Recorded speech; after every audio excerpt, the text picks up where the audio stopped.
반갑습니다, 여러분. 게시탐정 정연도사입니다. 안녕하세요. 예. 오늘 제목이 이제 대환난의 감초, 짐승정부의 요원입니다. 감초라는 거 말 그대로예요. 그 약방의 감초라는 식으로 어딘가에는 꼭 들어가는 그런 양념.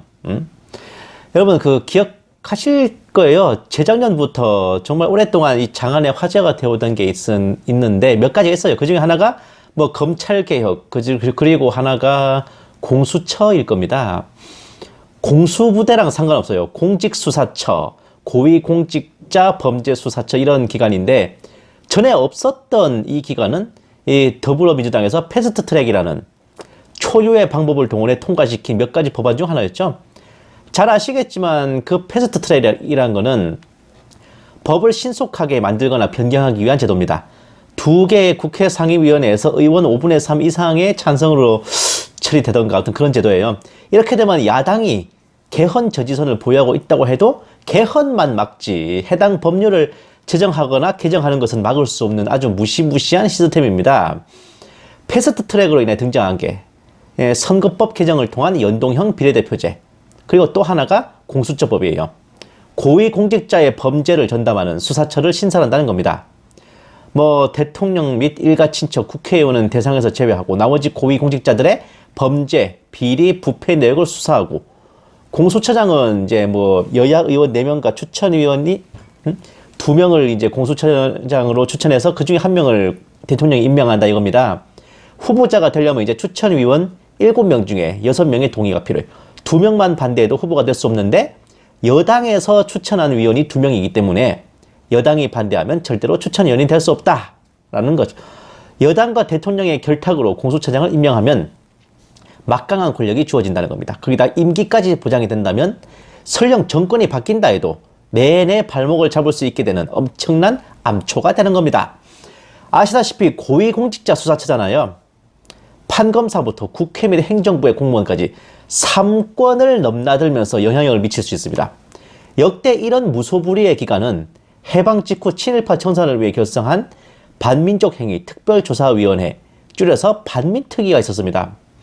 반민특위는 친일파 청산과 민족 정기 회복을 위한 의로운 기관이었다고만 알고 계신 분들이 많으신데, 사실 정상적인 체제를 갖춘 국가라면 절대 존재해서는 안 될 비정상적인 권력기구였어요.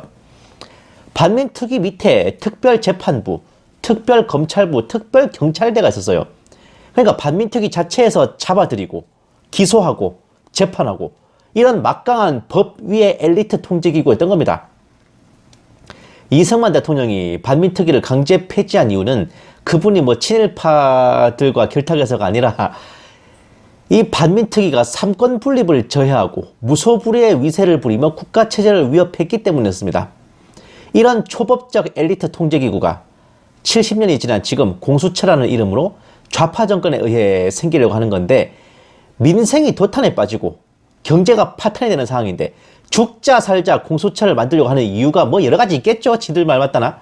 하지만 본 게시탐정은 시대의 징조라는 면에서 살펴봤을 때 이 문재인 좌파 정권이 일루미나티의 괴뢰 정권이라는 셀프 인증샷이 아닌가라는 생각을 해보고 있습니다. 본 게시탐정이 여러 차례 설명해 드린 바 있거니와 글로벌리스트, 딥스테이트 혹은 일루미나티라고 알려진 신세계 질서 음모 세력들은 그 최고 사령탑이 300인 위원회라고 하는 조직입니다. 이들의 계획과 실천 사항에 대해 먼저 알고 난 후에야 시대의 징조를 올바로 분별하는 것이 가능한 거죠.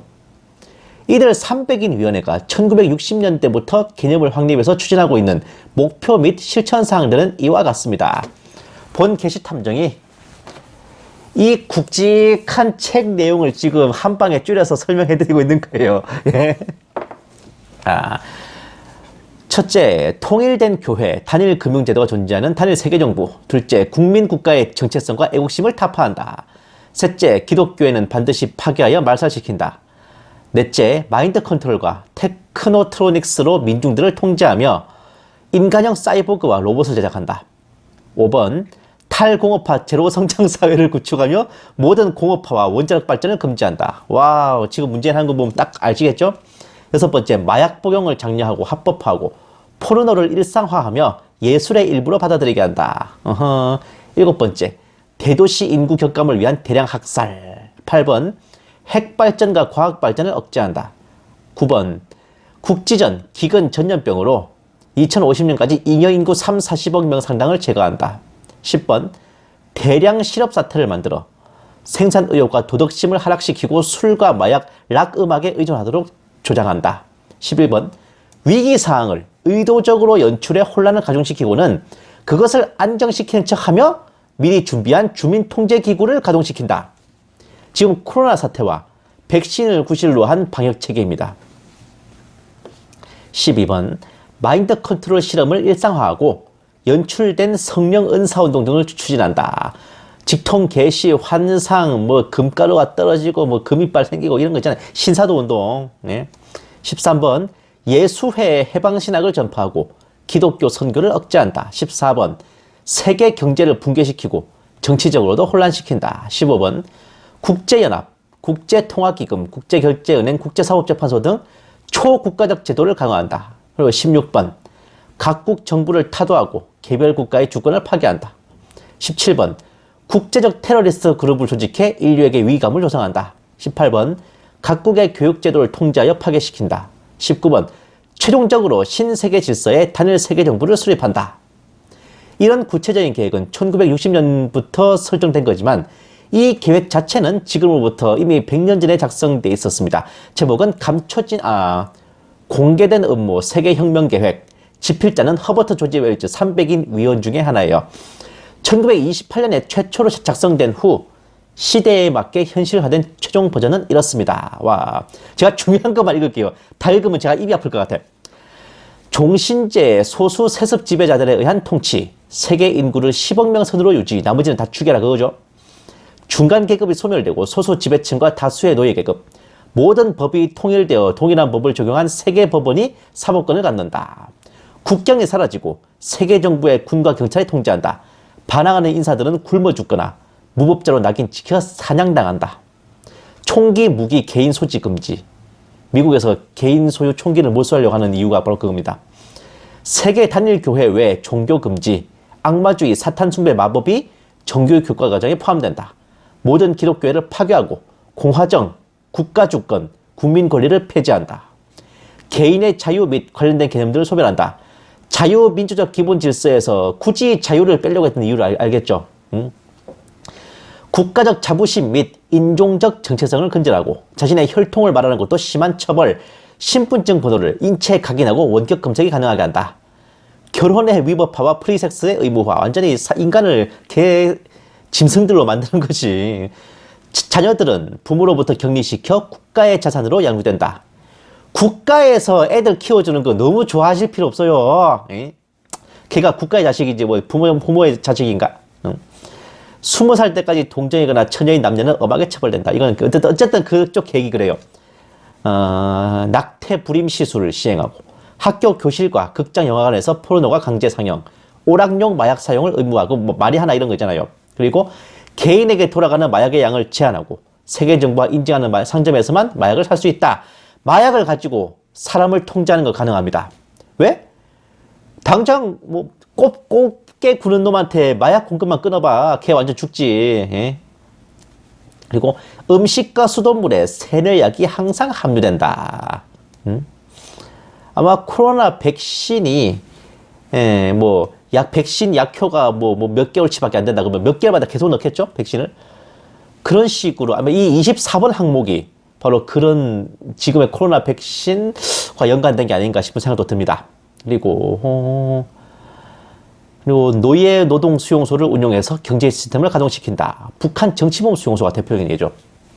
수용소가 유지될 만큼의 음식과 서비스 생산만 허용된다. 그러니까 축적되는 재산이 안 생기게 그렇게 하는 겁니다. 그러니까 상시 모든 인류를 거지로 만들어야 되는 것이. 모든 재산이 300인 위원회의 엘리트에게로 귀속되고 법정은 정의가 아니라 징벌만 행한다. 공업과 원자력 발전 에너지 시스템이 파괴된다. 엘리트만이 지구의 자원을 사용하고 농업을 장악하고 식량 생산을 관리하고 대도시 인구를 오지로 이주시키고 인구 균형을 맞춘다. 말기 환자 노인들 안락사시키고 도시별 인구를 할당한 뒤에 그 이상의 인구 증가를 억제시킨다. 그리고 도시 인구가 과잉되면은 잉여 인력을 다른 도시로 이주시키고 일단 전쟁, 질병, 기근 이렇게 해서 기존 인구 40억 이상을 제거한다는 겁니다. 지금 기준으로 하면 60억 이상 죽인다는 거네요. 이제 어차피 뭐 노예 계급들한테 에너지, 물, 음식은 겨우 살 만큼만 딱 굶어 뒤지지 않을 만큼만 살게 해줘야 말든다. 이 말이 그 말이에요. 그리고 인위적으로 음식, 물, 의료 지원을 확 끊어버려. 잊을만 하면 한 번씩 끊어버립니다. 완전히 정말 세계 정부에게 기대게 만드는 것이. 그리고 주택, 자동차, 철강, 중공업을 파괴하고 주택 공급이 제한되고 모든 산업이 300년 이내로 계속된다. 주택 공급의 제한. 지금 문재인의 부동산법 잘 눈여겨볼 필요가 있습니다. 엘리트를 제외한 우주개발, 과학연구 금지, 기존 우주무기들과 핵무기 파기, 의약품, 의사, 의료진은 슈퍼컴퓨터로 관리한다. 각 도시, 마을 책임자 허가 없이 치료 금지, 국제결제은행, 세계은행 외 민간은행, 중앙은행 폐지, 세계정부에서 결정한 기준에 따라 임금이 지급되고 이 임금은 아마 뭐 베리칩으로 이제 전자화폐로 넣어주는 그런 식으로 할 거예요. 현찰이 아니라. 그리고 엘리트 외 현금, 통화, 구화폐 소지 금지. 모든 거래는 소유자의 신분번호가 새겨진 카드를 사용한다. 규칙과 규제 위반 시 기준에 따라 일정 기간 카드 사용 정지. 개인 소유 권총, 소총, 폭발물, 자동차, 구화폐 몰수. 엘리트만이 그런 운송수단, 무기, 화폐, 자동차 소유가 가능하다는 겁니다. 그리고 중대한 규제 위반 시 카드는 몰수되고 뭐 카드 뺏긴 사람은 물, 음식, 주거지, 고용, 의료 서비스 완전 박탈. 거기다가 무법자로 등록돼서 사냥당한다는 겁니다. 이런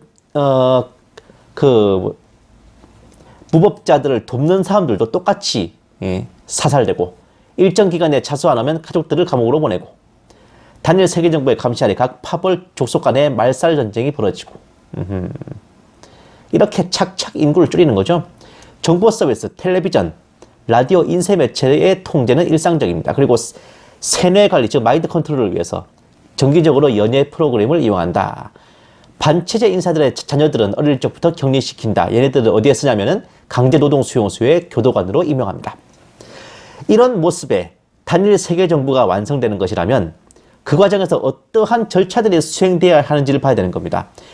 이 300인 위원회가 1960년대부터 추진해오던 계획들을 기초해서 간단 명료하게 제가 이제 정리한 거예요. 나열을 보면 이렇습니다. 차별금지법 입법, 동성애 합법화, 교회 탄압, 국민 개념과 민족주의 철폐, 국민이 아니라 사람이 먼저다 이딴 소리 하는 거예요. 성적 타락과 문란화 조장, 정상적인 결혼과 가정제도 파괴, 법 위에 엘리트 통제기구 설치, 공업과 산업을 파괴하고 중산층을 없애고 일반층을 빈곤층화시킨다.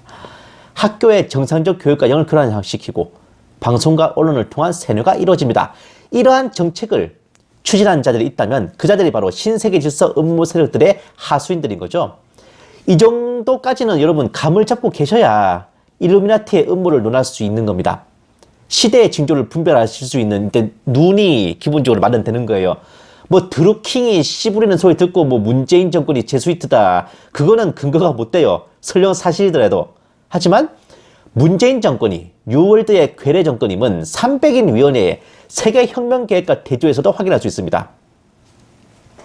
보시겠습니다. 차별금지법 입법은 집요하게 추진하고 있죠. 동성애 합법화, 국가인권기본계획을 시행하고 퀴어 축제도 허가하고 교회 탄압, 기독교는 혐오 집단이다. 기독교와는 타협이 없다.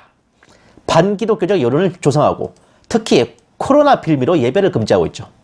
국민 주권과 민족주의 철폐, 국민보다 사람이 먼저다. 난민 유입을 시도하고 성적 타락과 문란화, 정상적 결혼과 가정을 파괴하는 것은 TV 방송을 통한 세뇌와 병행하고 있죠.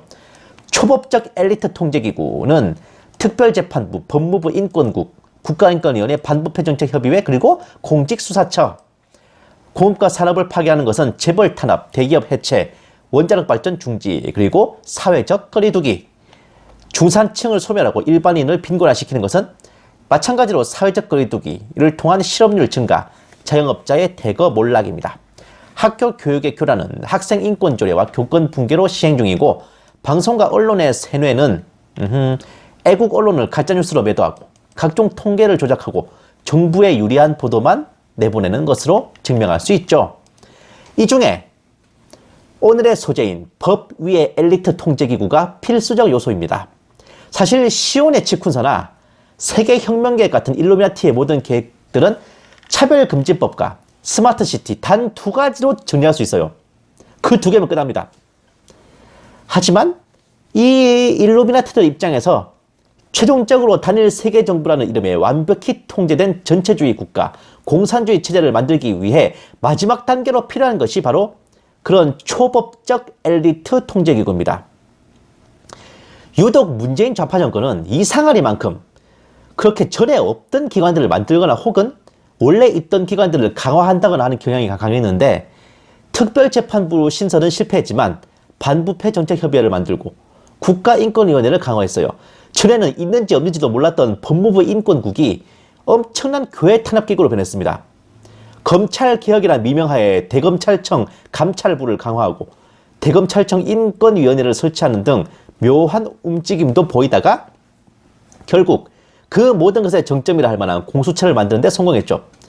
그럼 이런 초법적 엘리트 통제기구들은 과연 어떠한 목적으로 만든 것일까가 관건인데 혹시 여러분들 7년 대환란을 대상으로 한 영화나 드라마 혹은 계시나 환상에서 약방의 감초처럼 등장하는 반드시 나오는 어떤 사람들을 기억하세요?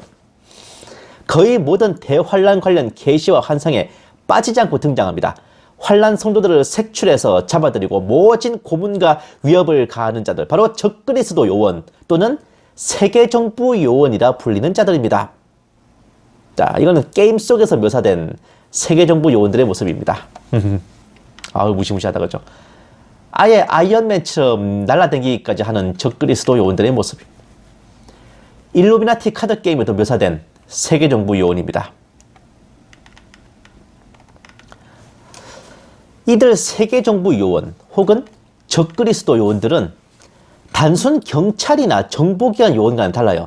오로지 적그리스도의 정권을 보위하고 짐승의 표를 받지 않은 사람들과 남은 성도들을 색출해서 잡아들이는 역할을 담당하는데 나치 독일의 게슈타포나 일제강점기 때의 고등계 형사가 좋은 예시입니다. 이들은 1948년에 집필된 조지 오웰의 1984년에서 사상경찰이라는 이름으로 처음 등장했어요. 본격적으로 시대의 징조로서 모습을 드러낸 것은 미국의 어니스트 앵글리 목사가 집필했고 1978년에 우리나라의 이장림 목사님에 의해 번역돼서 국내에서 출간된 소설 휴거에 의해서였습니다. 짠! 바로 이 책이에요. 제가 1978년도 버전은 못 구했지만 바로 이어서 나온 1980년도 수정 정보판입니다. 이 휴거 소설이. 이 소설이 정말 어마어마한 많은 영향을 끼쳤어요. 거의 모든 계시록 소설이나 그런 매체 컨텐츠에 정말 클리셰를 다 만들어냈어요. 이 소설에서. 뭐 주인공인 짐 콜린스가 휴거에서 탈락한 뒤에 시리에 빠져 있다가 짐승의 표를 받고 짐승 정부의 요원으로 등록해서 잔혹한 핍박자로 둔갑하는 장면을 그리고 있습니다.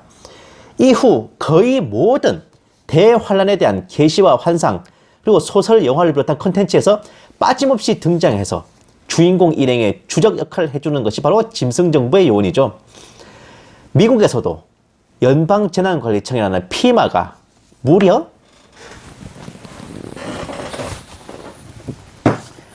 1981년에 나온 계시록 소설 대환란 소설에서 등장했습니다.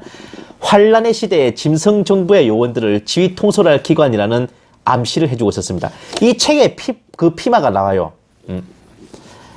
1981년도에 출간된 책인데 우리나라에서도 마침내 공수처라는 기관이 등장하여 그 역할을 담당할 준비가 진행 중입니다. 미국이고 우리나라고 이는 다가올 디스토피아에 대비하여 뜻있는 사람들이 결심을 해야 할 때입니다.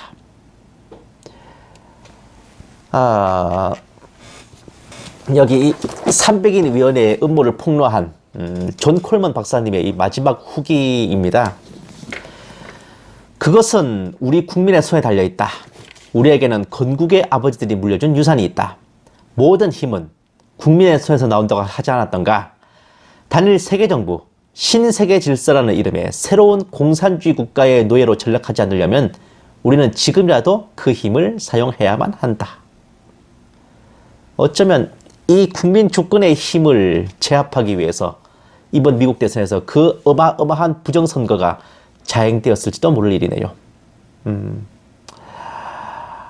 씁쓸합니다.